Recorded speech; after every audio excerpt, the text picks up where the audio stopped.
नमस्कार, स्वागत है आप सभी का म्यूचुअल फंड हेल्पलाइन में। आपके साथ मैं हूं स्वाति। नवरात्र शुरू हो चुके हैं और नवरात्र वाले इस हफ्ते में हम बात करेंगे 5 फीमेल एक्सपर्ट से, जो ना सिर्फ म्यूचुअल फंड से जुड़े आपके सवालों के जवाब देंगी बल्कि आपको फाइनेंशियल प्लानिंग के गुर भी सिखाएंगी। Navratra special mutual fund helpline में हम बात करेंगे महिलाओं की फाइनेंशियल प्लानिंग की भी और बताएंगे कि कैसे वो खुद को वित्तीय तौर पर आत्मनिर्भर बना सकती हैं। चलिए शुरू करते हैं आज का शो और देखते हैं कि आज के शो में खास क्या है। म्यूचुअल फंड में अलग अलग कैटेगरी का कट ऑफ टाइम क्या है?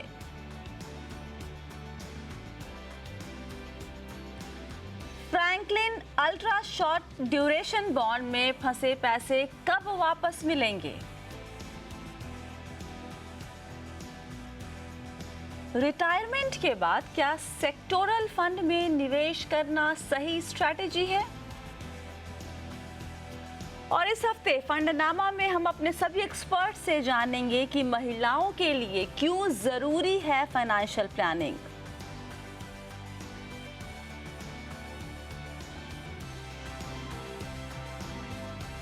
और आज सवालों के जवाब देने के लिए हमारे साथ हैं फिनफिक्स रिसर्च एंड एनालिटिक्स की फाउंडर प्रॉब्लिन वाजपेयी। प्रॉब्लिन, बहुत बहुत स्वागत है आपका शो में। कैसी हैं आप? Thank you Swati, I am good. आपको और जी के परिवार को और सारे व्यूअर्स को मेरी तरफ से नवरात्रि की शुभकामनाएं। जी, आपको भी। पहला सवाल यहाँ पर लेते हैं। हमारे साथ जुड़ रहे हैं फोन लाइन पे राकेश सिंह जी। राकेश जी, कहाँ से बात कर रहे हैं? जी नमस्कार, मैं छपरा बिहार से बात कर रहा हूँ। अच्छा, बताइए। और मैं इंडियन नेवी से रिटायर्ड किया हूँ। 15 साल भारतीय नौसेना में था। वहाँ से कुछ फंड मिले, वो जो रिक्वायरमेंट थी उसके हिसाब से खर्च हुए और करीब 8 लाख रुपए मेरे पास एफडी है। अच्छा। मेरा एज 40 ईयर्स है। टोटल डिपेंडेंट्स मेरे 5 हैं, जिसमें 2 किड्स हैं जो क्लास 9 में पढ़ रहे हैं। ओके।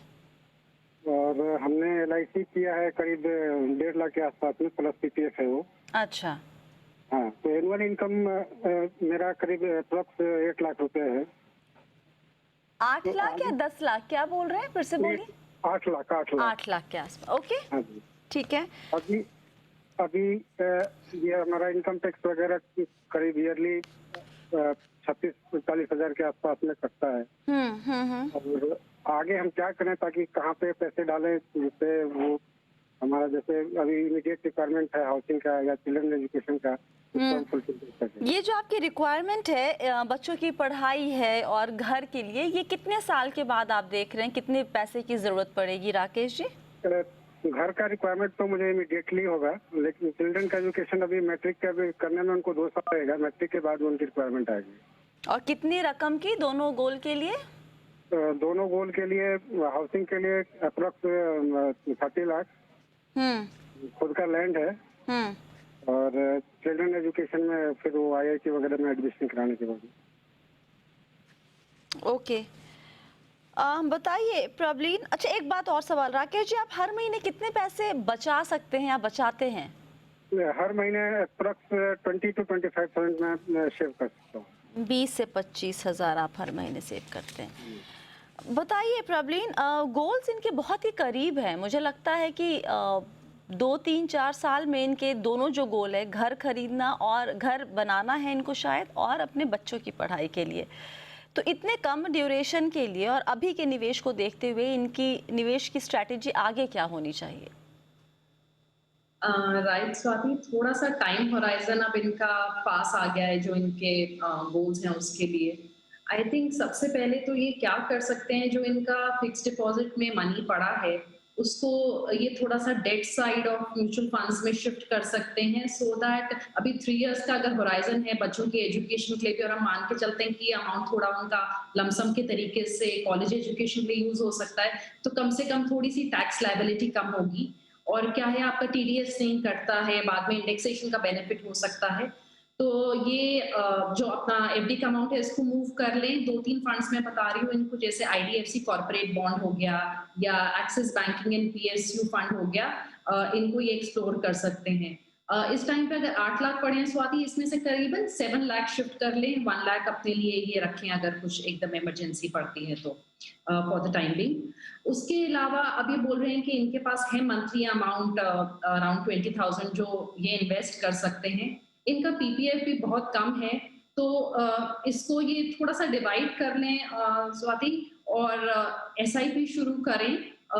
इंडेक्स फंड उठा सकते हैं, एक निफ्टी 50 आईसीआईसीआई का, यूटीआई का, और साथ में एक बैलेंस्ड एडवांटेज कैटेगरी को पिक कर लें। सो तकरीबन 5,000 से स्टार्ट करें, और उसके अलावा अराउंड 5,000 अपने पीपीएफ में डालना शुरू करें मंथली। सो अराउंड 15,000 का तो ये एलोकेशन कर लें।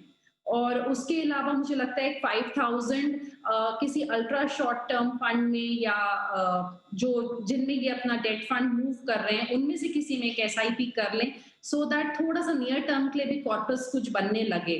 बट स्वाति, इनको डेफिनेटली अपने घर का तो टाइम पीछे खींचना पड़ेगा, बिकॉज इतनी जल्दी तो कोई मैजिकली मनी ग्रो नहीं होने वाला है। इक्विटी में भी इनको कम से कम नहीं तो 7 to 10 years का पेशेंस रखते हुए धीरे धीरे ही ग्रो होगा, अगर आज भी एसआईपी शुरू करते हैं तो। इन्होंने कहा कि राकेश जी, आप हैं क्या हमारे साथ? जी जी, आपके साथ जुड़े। अच्छा, एक बात बताइए, जो आपके पास एलआईसी पॉलिसी है वो कितने सालों से चल रही है? कब उसकी maturity? LIC policy approx 4 to 5 years से चल रही है। 4 से 5 साल के लिए चल रही है अभी तक। तो आपका ये जो घर का जो गोल है कि अगले कुछ 1-2 साल में 30 लाख रुपए, ये कहाँ से आप सोच रहे थे कि इसको फंड कैसे करेंगे? मैं अभी फिलहाल बैंक ऑफ इंडिया का एम्प्लॉय हूँ, तो हाउसिंग के लिए मैं इसी बैंक से सोच रहा था। जी, आपकी आवाज़ बहुत धीरे आ रही, थोड़ा तेज बोलेंगे क्या? मैं बैंक ऑफ इंडिया का एम्प्लॉय हूँ जी, और मैं यहीं से हाउसिंग लोन के बारे में सोच रहा था। ओके। तो अभी जैसा आपको बताया है प्रॉब्लिन ने, वो चीज़ें आपको समझ में आई सारी बातें? जी, आपने फंड्स के नाम नोट कर लिए? जी नोट कर लिया। ठीक है, बढ़िया। तो अब आप शुरू कीजिए। अभी आप इमीडिएट जो आपका गोल है, आप कह रहे हैं कि वो लोन से आप पूरा करेंगे, तो एक बार वो शुरू कीजिए, लेकिन आगे चलते हुए आपको थोड़ा तरीके से निवेश करना होगा, ताकि इतने शॉर्ट ड्यूरेशन पे अगर आप चाहें, अगर आप ढंग से लक्ष्य बनाते तो आपको शायद लोन की ज़रूरत नहीं पड़ती आज की डेट में, है ना? तो आगे के लिए हमने रास्ता दिखा दिया है, अभी की नीड आपको थोड़ी खुद से पूरी करनी होगी। ओके, कुछ और कहना चाहते हैं आप? Okay, thank you so much. चलिए अगला सवाल लेते हैं हम यहाँ पर अरुण सरदेश पांडे जी का।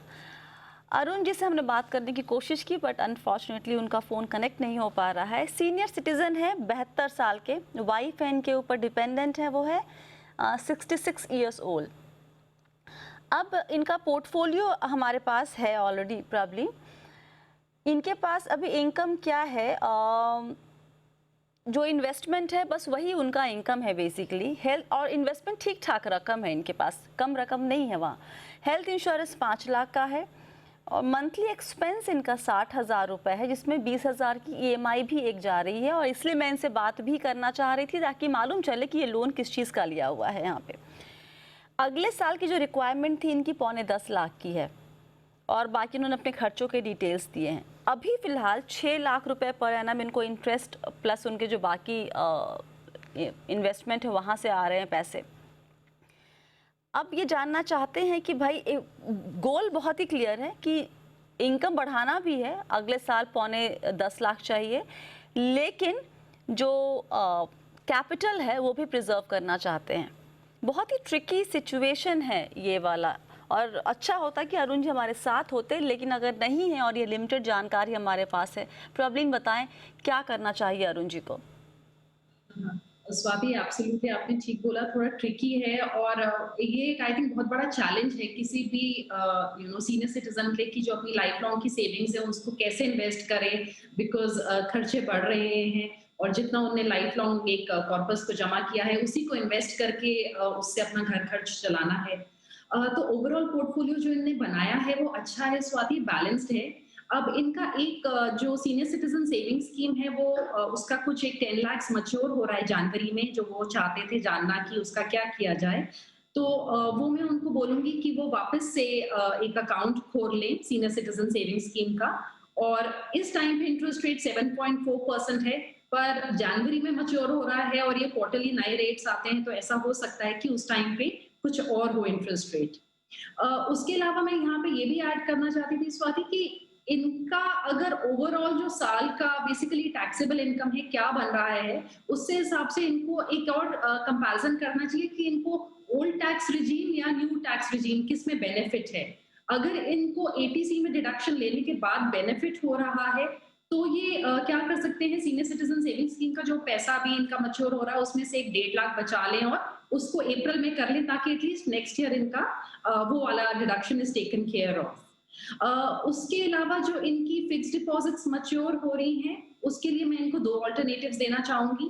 पहला तो है जो पोस्ट ऑफिस का मंथली इनकम स्कीम, जो भी 6.6% पे है। अगेन ये चेंज हो सकता है बाय द टाइम वो इन्वेस्ट करते हैं। इसमें एटलीस्ट इनको मंथली पे आउट आ जाएगा। दूसरा जो थोड़े हायर रिटर्न का एक ऑप्शन है, वो है आरबीआई के 7.15% बॉन्ड्स। और उसका जो डिसएडवांटेज है वो ये है कि साल में सिर्फ 2 बार इनको पे आउट मिलेगा। पर उसका जो एडवांटेज है वो ये है कि अगर कल को इंटरेस्ट रेट्स बढ़ने शुरू हुए तो वो अपने आप उसके हिसाब से एडजस्ट हो जाएगा और इंटरेस्ट रेट बढ़ेगा तो उनका पे आउट बढ़ने लगेगा। इसके अलावा स्वाति, जैसे आपने मेंशन किया, इनका हेल्थ इंश्योरेंस 5 लाख का है, थोड़ा कम है। एंड मेरे हिसाब से इनके पास एक 5 लाख का मिनिमम कॉर्पस होना चाहिए इमरजेंसी के लिए कंटिंजेंसी फंड में। तो उसको क्रिएट करना जरूरी है, जो इनकी वाइफ को भी पता हो कि कैसे एकदम इजीली एक्सेसिबल है, चाहे बैंक एफडी स्वीप के थ्रू हो चाहे लिक्विड फंड में हो। और उसको क्रिएट करने के लिए मुझे लगता है इनको अपने दोनों सेक्टोरल फंड्स का एलोकेशन रिड्यूस कर देना चाहिए, इनफैक्ट ऑलमोस्ट खत्म करना चाहिए, बिकॉज दोनों का मिला जुला के बनेगा भी करीबन 6 लाख। बिकॉज स्वाति, इस साल तो दोनों फंड्स ने जो टेक्नोलॉजी और हेल्थ केयर सेक्टर है, दोनों 40 to 50% अप हैं, बट सिर्फ सेक्टोरल फंड में लगाना उनकी एज के हिसाब से रिस्की होगा। कल को चीजें बदल सकती हैं और फिर इनको वहां पे लॉसेस दिख सकते हैं, तो उसको लिक्विडेट करके बना लें एक अपना कंटिंजेंसी फंड। उसके अलावा इनके पास एबीएसएल टैक्स रिलीफ में ईएलएसएस में पैसा है, अगर वो फ्री है यूनिट्स निकलने के लिए तो उसको निकाल के लिक्विड फंड या बिल्कुल अल्ट्रा शॉर्ट टर्म फंड में लगा दें, सो दैट जो इनके नेक्स्ट ईयर के एक्सेस एक्सपेंसेस हैं उनको केटर कर सकें। और एक और पॉइंट स्वाति जो मैं यहाँ पे बताना चाहूंगी अरुण जी का, वो ये है कि इनका ना करीबन 10 लाख लगा हुआ है ICICI Pru equity and debt fund में। और इस फंड का जो डेट कंपोनेंट है, मैं उससे बहुत कंफर्टेबल नहीं हूँ, क्योंकि 80% डबल ए में है और बिलो डबल ए भी है, ए में भी है, और ट्रिपल ए और सॉवरन मिला के करीबन सिर्फ 2% है जो डेट कंपोनेंट है। ये फंड अबाउट 65% इक्विटी में लगाता है और अबाउट 35% डेट में लगाता है। तो डिपेंडिंग कि क्या लॉस है प्रॉफिट है इस टाइम पे, इसको मुझे लगता है इनको कोई ऑल्टरनेटिव इसके लिए देखना चाहिए, may be balanced advantage category gradually, या फिर अगर नहीं समझ में आ रहा है और बिल्कुल सेफ्टी की तरफ जाना चाहते हैं तो आरबीआई वाला ऑप्शन ले सकते हैं बॉन्ड्स का, उसमें कोई अपर लिमिट नहीं होती है इन्वेस्टमेंट की। एंड अनदर थिंग कि जो इनका डेट फंड्स का पोर्टफोलियो है स्वाति, वो भी सारा ऐसा है जिसमें कल को जब हम इंटरेस्ट रेट्स अब हम ऑलमोस्ट लोएस्ट पॉइंट पे हैं, एक बार प्रॉबेबली हम एक और रेट कट देखेंगे और उसके बाद अगर बढ़ना शुरू हुआ तो यहाँ पे इनको हल्की सी हिट देखने को मिल सकती है, बिकॉज ड्यूरेशंस बहुत लंबे हैं। अभी ये फंड्स इनको अच्छा रिटर्न दे रहे होंगे तो ही हैज टू थोड़ा सा उसके लिए उनको प्रिपेयर्ड रहना है, अदरवाइज मूव आउट करने की जरूरत नहीं। चलिए, वक्त है कि यहाँ पर छोटे से ब्रेक के बाद हम कुछ और सवाल लेंगे और जवाब देने की कोशिश हम पूरी करेंगे। आप सभी बने रहिए म्यूचुअल फंड हेल्पलाइन के साथ।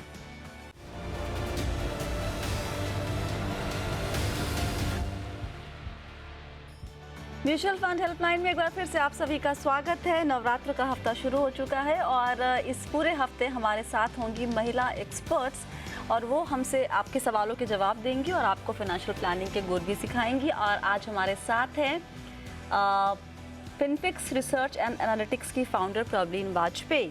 अगला सवाल लेते हैं रमेश आहूजा जी हमारे साथ फोन लाइन पर है। रमेश जी नमस्ते, कहाँ से बात कर रहे हैं?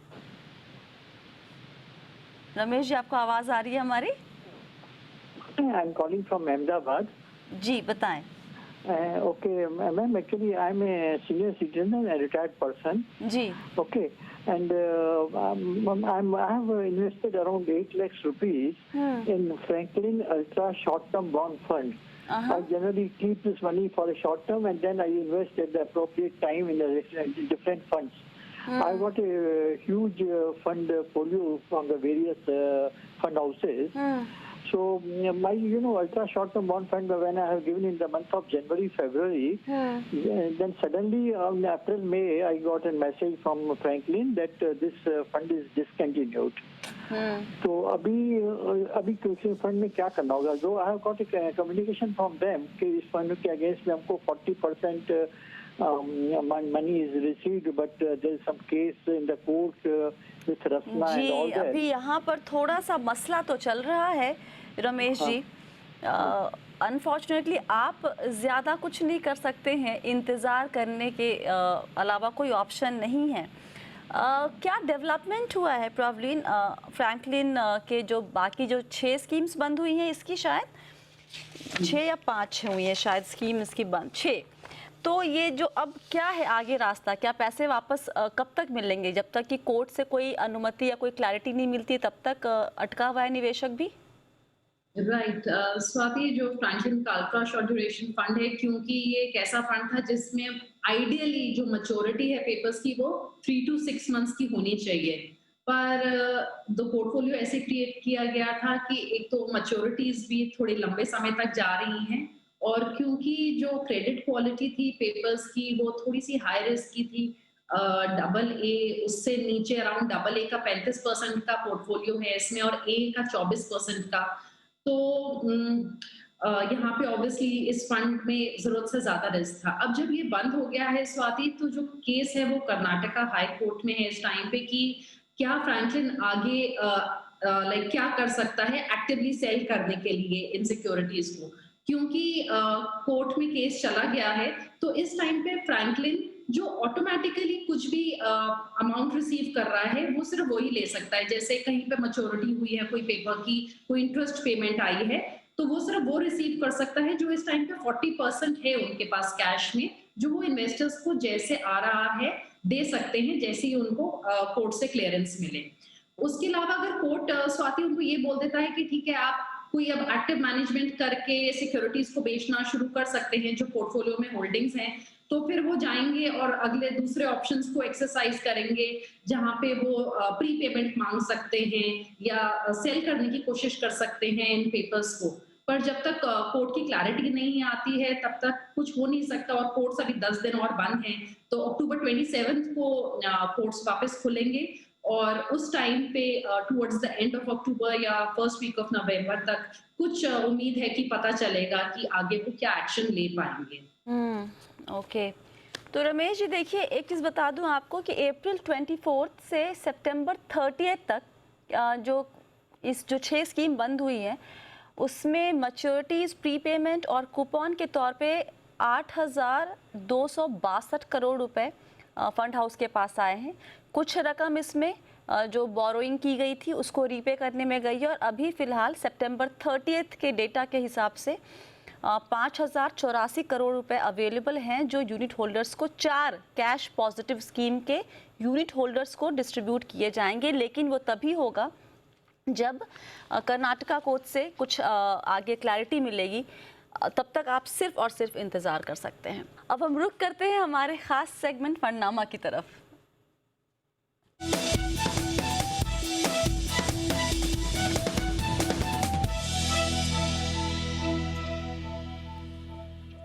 और इस बार क्योंकि ये नवरात्र का हफ्ता है तो हमें लगा कि ज़रा महिलाओं पे फोकस किया जाए कि उनके लिए क्यों ज़रूरी है, इनफैक्ट ज़्यादा ज़रूरी है फाइनेंशियल प्लानिंग करना और निवेश करना। और ये सवाल हम अपने सभी महिला एक्सपर्ट से जो इस पूरे हफ्ते हमारे साथ जुड़ेंगी म्यूचुअल फंड हेल्पलाइन में, उनसे करेंगे। प्रवीण आप बताइए, आज भी जैसा कि एक अभी हमें रमेश आहूजा जी से बात की है, मेल जो आई थी वो जया जी के आईडी से आई थी और लेकिन कॉल पर वो नहीं आई। हो सकता है वो बिज़ी हो, लेकिन अमूमन ये होता है कि महिलाएं पैसों के बारे में बात करना और निवेश करना, बचाती बहुत अच्छे से हैं, लेकिन निवेश के नाम पर ना वो पता नहीं क्यों पीछे हट जाती हैं। जी जी, एब्सोल्युटली स्वाति, इनफैक्ट मैं भी काफी खुश थी कि मैं पहली बार शायद किसी फीमेल कॉलर से बात करती, बट ऐसा हुआ नहीं।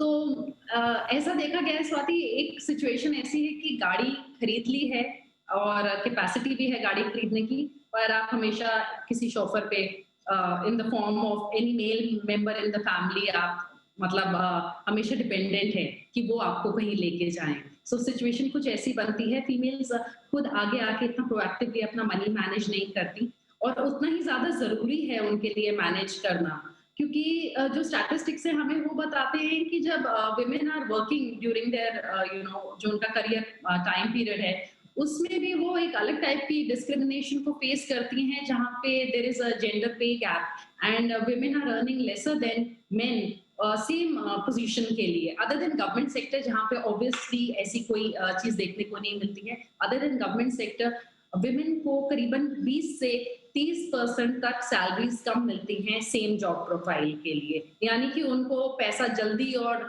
ज्यादा बचाने की जरूरत है। इसके अलावा स्वाति, कुछ करियर जो पाथ है वो भी बड़ा डिफरेंशिएटेड है, क्योंकि एक लेडी शुरू करती है, देन शी गेट्स मैरिड, बहुत बार अपने करियर के कॉम्प्रोमाइजेस करते हैं depending on the job of the husband. उसके अलावा घर की रिस्पॉन्सिबिलिटीज, बच्चे हो गए, कभी इन लॉज, कभी बच्चों के पेपर हैं, कभी बच्चा बीमार है। सो एक चैलेंज सा होता है, और ऐसे में क्या होता है, बहुत लेडीज या तो थोड़ी कंफर्टेबल जॉब्स जो ज्यादा सूट करती हैं उनको विद ऑल दीज रिस्पॉन्सिबिलिटीज, उसकी तरफ जाती हैं, लेसर पेइंग जॉब्स के लिए कई बार सेटल करती हैं, या कई बार छोड़ ही देती हैं काम करना। है प्रॉब्लम, जिसकी वजह से वजह बहुत है जिनकी वजह से उनको एक ज़रूरी है उनके लिए निवेश करना और प्लानिंग करना। शुरुआत कहाँ से कर सकती हैं वो? शुरुआत कहाँ से कर सकते हैं स्वाति, कि अल्टीमेटली आप कोई भी चीज तभी सीखेंगे जब आप करना शुरू करेंगे। तो स्टार्टिंग तो एक्चुअली करना ही बेस्ट है, वही स्टार्टिंग पॉइंट होना चाहिए। फ्रेंड्स से डिस्कस कर सकते हैं, थोड़ा सा डिस्कशन करना शुरू करें, रीड करना शुरू करें, टीवी शोज देखना शुरू करें, और मुझे लगता है एक थोड़ी सी हिम्मत करके प्लंज करें और इन्वेस्टमेंट अपने नाम पे कुछ शुरू करें। 1000 रुपए का एक SIP खोल ले किसी इंडेक्स फंड में, 1000 रुपए की SIP किसी लिक्विड फंड में खोल ले जहां जहां अलाउड है, या RD कर ले। कोई फाइनेंशियल जो सेविंग का इंस्ट्रूमेंट है उसमें डेफिनेटली प्लंज करें, अपने नाम पे शुरुआत करें इन्वेस्टमेंट करना, एंड अलोंग द वे वो सीखेंगी और तभी उनमें कॉन्फिडेंस आएगा। एक या दो लाइन में, हालांकि जवाब दो लाइन में नहीं हो पाएगा, लेकिन जितना शॉर्ट हो सके, सिंगल वुमेन और शादीशुदा महिलाएं दोनों का जो अप्रोच है वो क्या होना चाहिए निवेश को लेकर? स्वाति, जैसे एक सिंगल आदमी और एक मैरिड मैन का बेसिकली डिफरेंस होगा, वही आपकी लायबिलिटीज कम होनी चाहिए। व्हेन यू आर अनमैरिड तो आपकी इन्वेस्टिंग और रिस्क टेकिंग एबिलिटी ज्यादा है, तो आपका एज के हिसाब से आपका इक्विटी कंपोनेंट पोर्टफोलियो में ज्यादा हो सकता है। आपको लाइफ कवर की जरूरत नहीं है अगर आपके पेरेंट्स वगैरह कोई डिपेंडेंट नहीं है या लोन नहीं है। आपको बेसिक हेल्थ कवर और आप एक SIP अपनी और एक PPF या EPF फंड से शुरुआत करें। वहीं अगर कोई मैरिड लेडी है तो अगर सिंगल है, मतलब सेपरेटेड या ऐसा कुछ है, तब तो टर्म कवर, और अगर होम लोन है तो डेफिनेटली होना चाहिए उनके पास एक टर्म कवर। और अगर नॉर्मल हालात हैं and she is happily married तो भी स्वाति एक हेल्थ कवर होना बहुत जरूरी है। उसके अलावा अपने गोल्स के हिसाब से फिक्स्ड इनकम पोर्टफोलियो और इक्विटी रिलेटेड प्रोडक्ट्स में डिवाइड करके इन्वेस्ट करें। कंटिंजेंसी फंड दोनों के लिए बहुत जरूरी है, और डीमोनेटाइजेशन ने हमें ये चीज बताई है दैट विमेन आर एक्सीलेंट सेवर्स। उस चीज को चैनलाइज करने की जरूरत है बस। तो आप महिलाएं जो भी ये शो आज देख रही हैं, आप अच्छे से पैसे बचाती हैं, बहुत ही जितने पैसे आपको मिलते हैं अगर आप नहीं कमा रही हैं तो, और आपको घर पे खर्च के लिए मिलते हैं, आप उसी में से पूरा खर्चा भी चलाती हैं और अपना घर पैसे बचा भी लेती हैं। जब इतने अच्छे से आप पैसे मैनेज कर पाती हैं तो निवेश करने में हिचकिचाइए मत, शुरू कीजिए, एक स्टेप आगे लीजिए। आपके लिए भी बहुत ज़्यादा ज़रूरी है फाइनेंशियल प्लानिंग करना और निवेश करना, इस बात को जहन में कहीं बैठा लीजिए। बहुत बहुत शुक्रिया प्रवीण आज सभी सवालों के जवाब देने के लिए। और आज सवाल जवाब का सिलसिला यहाँ ख़त्म होता है। आप चाहते हैं कि आपके सवाल के जवाब हमारे एक्सपर्ट दें, तो आपको अपना सवाल हमें भेजना होगा। सवाल कहाँ भेज सकते हैं, सारी डिटेल्स आपकी स्क्रीन पर है। सवाल जब भी भेजते हैं तो अपना कॉन्टैक्ट डिटेल ज़रूर दीजिए ताकि आपसे हम बात कर सकें। फ़िलहाल के लिए शो में इतना ही। आप सभी को नवरात्रि की ढेरों शुभकामनाएँ। नमस्कार।